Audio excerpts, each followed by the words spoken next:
The topic for today's Tech Talk is overview of Microsoft Power Apps. These days, many of us are learning new ways to work smarter, faster, and getting more done in less time. In many instances, we can use Microsoft Power Apps, which is also known as world's most complete low-code application development platform. So today I will be explaining the main functionalities that are available in Microsoft Power Apps. So this is the agenda for today's Tech Talk. I will be first explaining what is Power Apps, a basic general overview of Power Apps, and the key features that are available in Power Apps, and also different types of Power Apps that matches with each scenario, and common elements that are available in Power Apps, and also connections. And I will be explaining briefly about the three types of Power Apps, which are Canvas apps, modules, and portals, and we'll be finally doing a small demo to explain how to create a basic Canvas app using Power Apps. Okay, so now let's see what is Power Apps. So let's first start off with what is Power Apps and why should we use Power Apps. Basically, Power Apps is an application created by Microsoft that allows business users to quickly create cross-platform applications in a secure way, then that can connect to other systems and other data to create a unified experience, and also integrated with multiple different features. Power Apps is used to build apps that allow anyone to take action on your data. It is great for replacing paper forms, legacy solutions likewise. So using the skills and knowledge we already possess, we can build apps to interact with existing data by using more than 275 connectors. And once built on the web native Power Apps platform, these apps live on the cloud and can be easily shared and run on a variety of platforms, including PCs, laptops, tablets, and mobile phones. So Power Apps is a suite of apps, services, connectors, and data platforms that gives you a rapid application development environment. So this is a main idea of Power Apps. Let's see what are the key features in Power Apps. So the key features of here are, there's a point and click designer. This isn't something where you need to download and install some application. This is something where you just need to drag and drop controls onto a screen and make an application. And one of the other big feature is that it's cross-platform. So it is available in web, mobile, and desktop as well. So Power Apps was really built from the ground up to support running wherever the application needed to live. And additionally, security and identity are built from the beginning. So the applications can be secured, they can be securely managed, and then the data that they access can also take advantage of that same identity and security considerations. So it's not an afterthought. It's something that you start with right away. You also have the ability to use familiar Excel-like formulas and also functions, so that you are not starting from scratch learning a completely new and foreign scripting language. So you can see it takes the syntax and the formulas that you may be familiar with either from Excel or just from some other scripting languages, and then it makes them easy to use inside of an application. So you can use the features that are available to enhance it and build it out there. And finally, your application is not an island, and you are able to connect to all kinds of different systems and databases and create your own connections to external data. So because you have your data in Power App doesn't mean that it's stuck, or we cannot say it is tied to a Power App. So you have the ability to get it out and make it useful somewhere else. Now let's see what are the common elements of Power Apps. First thing is Power App Studio. Power App Studio is the name of the web interface you use to build your app. With Power Apps, there is no client to download or install for building the apps. Everything is done from the browser by, you can log into make.powerapps.com and start building your Power App. And the other one is app format. The first step in creating your app is to choose the format of your app, like mobile or tablet likewise. While both formats can be used differently on a mobile device, a tablet, or a computer, and each has different defaults around like sizing of the screens and controls. So once you choose the format for an app, the limitation is you cannot change it again. And the other one is galleries. Gallery control is actually used to display rows from a table of data The display of a row is then defined by like a template which you can customize to meet your needs. And this allows you to control which columns are shown and how they are formatted. And also Power Apps will then apply this template automatically to every row in your data. And the other element is forms. Forms are focused on working with a specific record, often based on a selection from a gallery. In this experience, user browses a gallery to find and select the desired row to weave the details on the form. So the forms enable a user to not only weave detailed information, but to save new records and read the existing data as well. The various actions that are performed with forms are controlled by form modes and allows the form to serve many purposes. And also another thing is input controls. They allow us to get the maximum flexibility in customizing the application, the apps. Power Apps has a large selection of input controls. For example, if I say text inputs, buttons, drop downs, date pickers, sliders, likewise various controls are available in Power Apps. So you can add these controls to galleries, forms, and also screens to build a functional, and so because of that you can give a good experience from your app. And another interesting element is intelligent controls. In addition to common input, as I explained above, Power Apps also provides a rich set of controls for more advanced operations. There are hardware-backed controls which allow access to the camera, barcode scanner, GPS, and more hardware features. There are also service-backed controls like the business card reader or object detector that allow you to add artificial intelligence to your app without writing any code. And the last one is functions. Functions are the glue that binds all these controls and inputs and data sources together. So you can use one or more functions to create formulas in your app. These formulas are similar to the language you use in Excel, and because of that, those can be used for actions such as sending data to a data source, formatting information, creating animations, likewise. Now you have an overview of some of the rich functionality you can achieve with Power Apps. Now let's see what are the connections that are available for Power Apps. So the concept of connection is that Power Apps can call out external applications and external data sources, and they can use that information like SQL Server, Azure, Dynamics, Office 365, OneDrive, like very common ones that people are connecting to.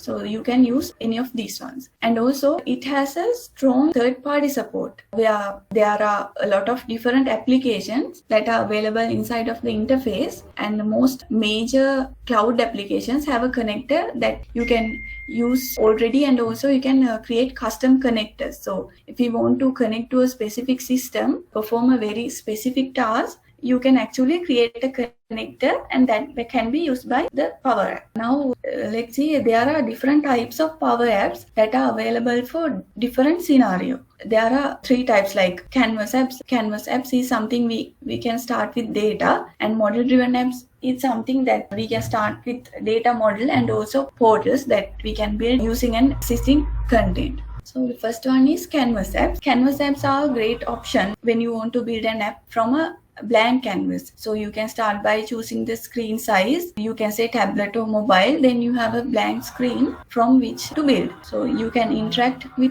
data in your app by adding data sources, and also drag and drop various controls and the desired functionality by writing Excel style formulas. Canvas apps also provide us the complete flexibility when building our apps. So this is the designer that comes with the Canvas app. So I will start with what it looks like. So the design surface actually loads up in a web environment and looks pretty similar to some of the builders out there, and has some components you might have even seen in the Office package. So there is a control panel and also property where you can select the property, and from control panel you can select what you want to do in each control, and property panel you have and whatever the changes you need to do to the selected property. And also on top of that you have the formula bar where you write down formulas. Like if you want to hide something based on a value, you can write a formula in the formula bar and do that.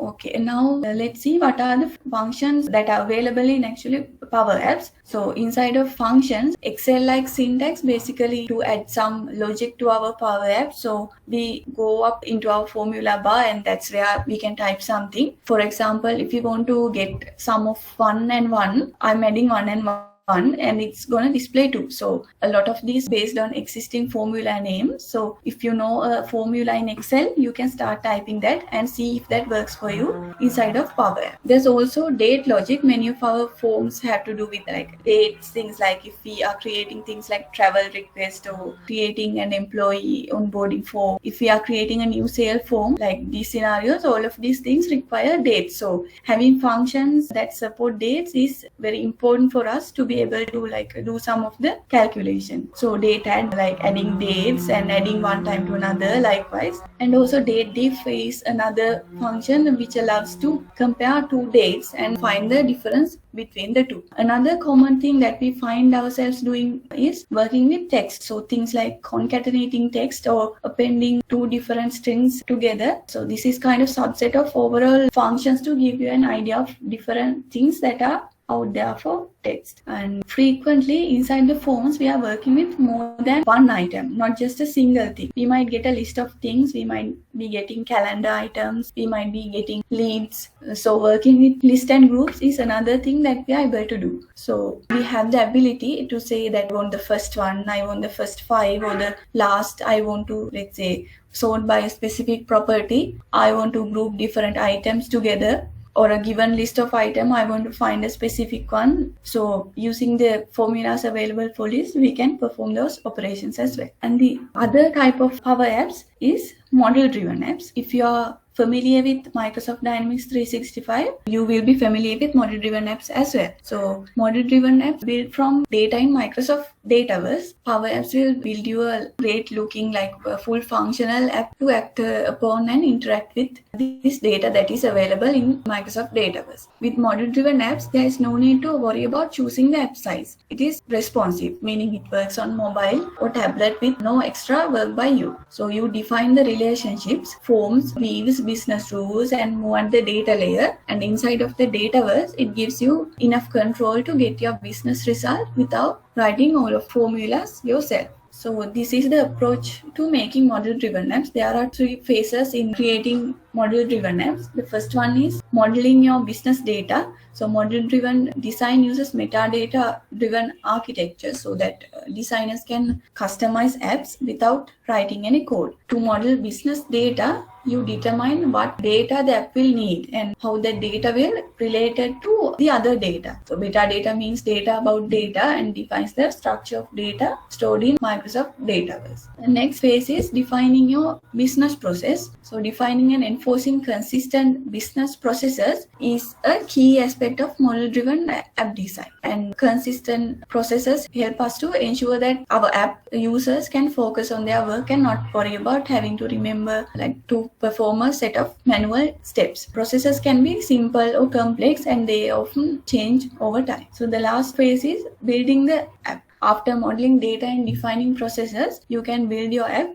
by selecting and setting up the components you need in the app designer. And the last type of Power Apps I'm going to discuss is portals. Portals gives us the option to build no-code solutions that we can build for externally facing websites. Through the Power Apps interface, you can build an anonymous or authenticated website that allows users to interact with data that are available in Dataverse. The same drag and drop experience you enjoy that when building apps is available to build these rich and interactive websites. So this is an example of a portal that is built using Power Apps. Okay, now this is another interesting functionality that is available in Power Apps. So we can add artificial intelligence to apps without writing any code. So like prior to Power Apps, adding functionality such as image recognition, prediction models required advanced computer knowledge. There was code to write, data models to design and train, and a whole lot of complicated logic. Power Apps has given us the option for the artificial intelligence by providing a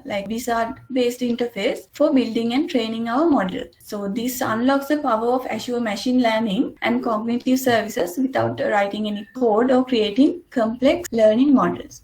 So there are 4 main artificial intelligence AI models that are available in Power Apps. One is prediction, and this model predicts whether something will happen or not based on previous data history. And the other one is form processor. This model extracts text from an image like the business card reader. And also object detector is a model that identifies objects from an uploaded image or a photo taken and then provides a count of the number of objects present. And the other model that is available is text classification. This model helps us to categorize text by its meaning, making it easier to analyze. I hope you have a better understanding on Power Apps now. So I will do a very simple demo on creating a basic Power App. So what I'm going to do is create a Power Apps using an existing Excel file.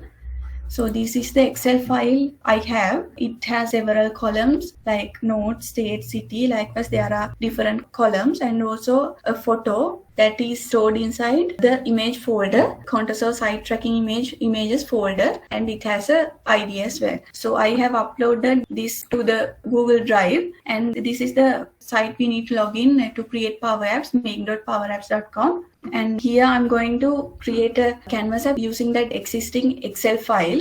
First, I will show you how to create a blank app. When you click that, there are 3 options available. First is to create a blank canvas app. This is where you create a blank canvas without using data. And also the second one is model driven app. So you can select a dataverse and create a model driven app using the second option. And also you have the other option to create a blank website using a portal. So today what I'm going to do is create a canvas app. So you can go to this make.powerapps.com anytime and try out these things. I will show you how to create a simple canvas app using this Excel. What I'm going to do is create this Excel and it will load the Power Apps. So now I have the Excel file uploaded in my Google Drive. So I'm going to select my Google Drive and it should show me what is available there. And I'm going to select contours of site tracking. That is the file I showed you. And it has this Excel file and also the images are stored in this